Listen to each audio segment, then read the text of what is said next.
ಅತ್ತೆಯನ್ನ ಸಾಯಿಸೋದಕ್ಕೆ ಮಾತ್ರೆ ಹೇಳಿ ಹೀಗಂತ ವೈದ್ಯರಿಗೆ ಮೆಸೇಜ್ ಮಾಡಲಾಗಿದೆ. ಬೆಂಗಳೂರಿನ ವೈದ್ಯರೊಬ್ಬರಿಗೆ ಮಹಿಳೆ ಈ ರೀತಿ ವಿಚಿತ್ರವಾಗಿ ಮೆಸೇಜ್ ಮಾಡಿರೋದು. ಇದು ಪ್ರ್ಯಾಂಕ್ ಸಂದೇಶನಾ ಅಥವಾ ಅಸಲಿನ ಅನ್ನೋ ಗೊಂದಲ ಇದೆ.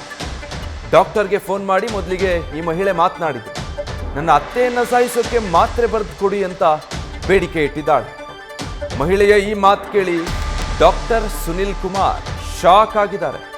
ಸಂಜಯ್ ನಗರ ಪೊಲೀಸರಿಗೆ ಮಹಿಳೆಯ ಬಗ್ಗೆ ವೈದ್ಯರು ಮಾಹಿತಿ ಕೊಟ್ಟಿದ್ದಾರೆ. ಇದೊಂಥರ ವಿಚಿತ್ರ ಪ್ರಕರಣ. ಅತ್ತೆಯ ಬಗ್ಗೆ ಡಾಕ್ಟರ್ ಬಳಿ ಕೇಳಿರೋದು, ಅಂದ್ರೆ ನನ್ನ ಅತ್ತೆಯನ್ನ ಸಾಯಿಸಬೇಕು, ಅದಕ್ಕೆ ಮಾತ್ರೆ ಬರ್ಕೊಡಿ ಅಂತ ಹೇಳಿ ವೈದ್ಯರಿಗೆ ಮೆಸೇಜ್ ಮಾಡಿದ್ದಾಳೆ ಮಹಿಳೆಯೊಬ್ಬಳು.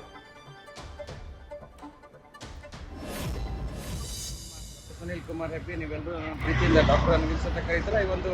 ಒಂದು ಆಶ್ಚರ್ಯ ಮತ್ತು ಒಂದು ನೋವಿನ ಸಂಗತಿ ಹೇಳ್ಬೇಕು. ಏನಂದ್ರೆ, ಒಬ್ಳು ಹುಡುಗಿ ಮೆಸೇಜ್ ಮಾಡ್ತಾಳೆ. ಮೆಸೇಜ್ ಮಾಡ್ಬಿಟ್ಟು ನಮ್ಮ ಅತ್ತೆಯನ್ನು ಸಾಯಿಸಬೇಕು, 70 ವರ್ಷ ಇದೆ, ಅದಕ್ಕೆ ಮಾತ್ರೆ ಬರ್ದು ಕೊಡಿ ಅಂತಾರೆ. ಅದಕ್ಕೆ ನಾನು ಸಂಜಯ್ ನಗರ ಪೊಲೀಸ್ ಸ್ಟೇಷನ್ಗೆ ಕಂಪ್ಲೇಂಟ್ ಕೊಡಕ್ಕೆ ಬರ್ತಾ ಇದ್ದೀನಿ. ನೀವು ನೋಡ್ಬೋದು, ಹೋಗ್ತಾ ಇದ್ದೀವಿ,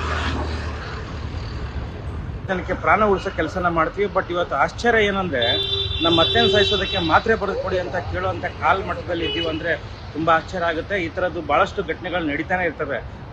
ಭಾಳಷ್ಟು ಜನ ನೆಗ್ಲೆಕ್ಟ್ ಮಾಡ್ತಾರೆ. ಆದರೆ ನಾನು ನೆಗ್ಲೆಕ್ಟ್ ಮಾಡಬಾರ್ದು, ಇನ್ನೊಬ್ಬರು ಪ್ರಾಣ ಉಳಿಸುವಂಥ ಕೆಲಸ ಮಾಡುವಾಗ ಇಂಥ ವಿಚಾರನ ಕೇಳಿ ನಾನೇ ದಿಗ್ಭ್ರಾಂತನಾಗಿ ನಾನು ಕಂಪ್ಲೇಂಟ್ ಕೊಡಕ್ಕೆ ಬಂದಿದ್ದು. ಬನ್ನಿ ನೋಡಿ, ಇನ್ಸ್ಟಾಗ್ರಾಮ್ ಮೂಲಕ ವೈದ್ಯರ ನಂಬರ್ ಪಡ್ಕೊಂಡಿದ್ದಾಳೆ ಈಕೆ. ಅದಾದ್ಮೇಲೆ ಮತ್ತೆ ಡಾಕ್ಟರ್ಗೆ ವಾಟ್ಸಪ್ ಅಲ್ಲಿ ಮೆಸೇಜ್ ಮಾಡೋದಕ್ಕೆ ಶುರು ಮಾಡಿದ್ದಾಳೆ. ಆಮೇಲೆ ಹಾಗೆ ನಿಧಾನಕ್ಕೆ ಈ ವಿಚಾರ ತೆಗೆದಿದ್ದಾಳೆ. ನಮ್ಮ ಅತ್ತೆಗೆ ವಯಸ್ಸಾಗಿದೆ, ತುಂಬ ಹಿಂಸೆ ಕೊಡ್ತಾರೆ ನನಗೆ ಅಂತ ಹೇಳಿ ಮೆಸೇಜ್ ಮಾಡಿದ್ದಾಳೆ. ಜೊತೆಗೆ ಹೇಗೆ ಸಾಯಿಸೋದು ಅಂತ ಏನಾದರೂ ಹೇಳ್ತೀರಾ ಅಂತ ಡಾಕ್ಟರ್ನ ಪ್ರಶ್ನೆ ಮಾಡಿದ್ದಾಳೆ ಈಕೆ.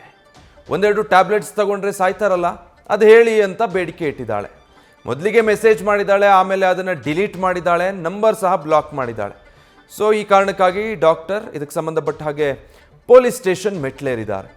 ಅಲ್ಲ, ಈಕೆ ಅತ್ತೆನ ಕೊಲ್ಲಬೇಕು ಅಂತ ಸ್ಕೀಮ್ ಹಾಕಿ ಅದಕ್ಕೆ ಇನ್ಸ್ಟಾಗ್ರಾಮಲ್ಲಿ ಒಬ್ಬ ವೈದ್ಯರನ್ನ ಫ್ರೆಂಡ್ ಮಾಡಿಕೊಂಡು ಅವ್ರ ವಾಟ್ಸಪ್ ನಂಬರ್ ತಗೊಂಡು ಅದಾದಮೇಲೆ ಈ ಥರ ಚಾಟ್ ಮಾಡಿರೋದು. ನಮ್ಮ ಅತ್ತೆಗೆ ವಯಸ್ಸಾಗೋಗಿದೆ, ಬಹಳ ಹಿಂಸೆ ಕೊಡ್ತಾರೆ, ಒಂದೆರಡು ಮಾತ್ರೆ ಇರುತ್ತಲ್ಲ, ಯಾವ ಮಾತ್ರೆ ತಗೊಂಡ್ರೆ ಸಾಯ್ತಾರೆ, ಆ ಮಾತ್ರೆ ಹೆಸರು ಹೇಳಿ ಅಂತ ಹೇಳಿ ವೈದ್ಯರಿಗೆ ಮೆಸೇಜ್ ಮಾಡಿದ್ದಾಳೆ. ಅದಾದಮೇಲೆ ಆಕೆಗೆ ಏನನ್ನಿಸ್ತೋ ಏನೋ ಮೆಸೇಜನ್ನು ಡಿಲೀಟ್ ಮಾಡಿ ಡಾಕ್ಟರ್ ನಂಬರ್ನ ಬ್ಲಾಕ್ ಮಾಡಿಬಿಟ್ಟಿದ್ದಾಳೆ.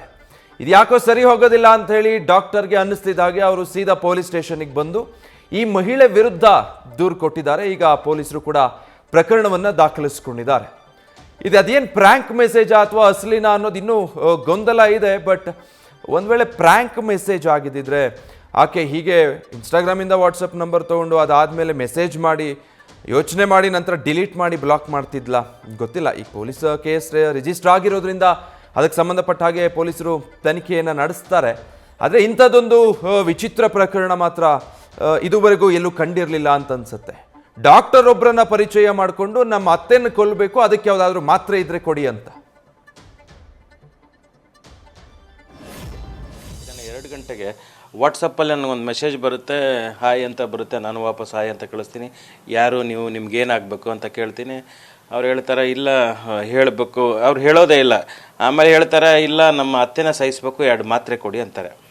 ನಾನು ನಿಜವಾಗ್ಲೂ ನಮಗೆ ಅನಾರೋಗ್ಯ ಅಥವಾ ಆರೋಗ್ಯದ ಸಮಸ್ಯೆ ಇರುವಾಗ ನನಗೆ ಮೆಸೇಜ್ ಮಾಡೋವಂಥದ್ದು, ಕಾಲ್ ಮಾಡೋವಂಥದ್ದು ಜನರು ಮಾಡ್ತಾರೆ. ನಂದು ಆಲ್ಮೋಸ್ಟ್ ಎಲ್ಲ ಸೋಷಿಯಲ್ ಮೀಡಿಯಾದಲ್ಲಿ ನನ್ನ ನಂಬರ್ ಅವೈಲೇಬಲ್ ಇದೆ. ಆಲ್ಮೋಸ್ಟ್ ಎಲ್ಲ ಮೀಡಿಯಾ ಕವರ್ ಮಾಡಿರೋದ್ರಿಂದ ನಾನು ಇದೇನು ವಿಚಿತ್ರ ಅಂತ ಅನಿಸುತ್ತೆ. ಇನ್ನೊಂದು ಸಾರಿ ನಾನು ಕೇಳ್ತೀನಿ, ಇಲ್ಲ ನಮ್ಮ ಅತ್ತೆಗೆ ಸಾಯಿಸೋದಕ್ಕೆ 2 ಮಾತ್ರೆ ಕೊಡಿ ಪ್ಲೀಸ್, ದಯವಿಟ್ಟು ಬರೆದು ಕೊಡಿ, ವಾಟ್ಸಪ್ ಮಾಡಿ ಅಂತ ಕೇಳ್ತಾರೆ. ನಿಜವಾಗ್ಲೂ ಶಾಕ್ ಆಗಿ ನಾನು ಸಾಕಷ್ಟು ಸಾಮಾಜಿಕ ಹೋರಾಟಗಳನ್ನು ಮತ್ತು ಜನರಿಗೆ ಸೇವೆ ಮಾಡೋಂಥ ಕೆಲಸ ಮಾಡ್ತಾಯಿದ್ದೆ. ಬಟ್ ನಮ್ಗೆ ಶತ್ರುಗಳು ಇದ್ದಾರೆ.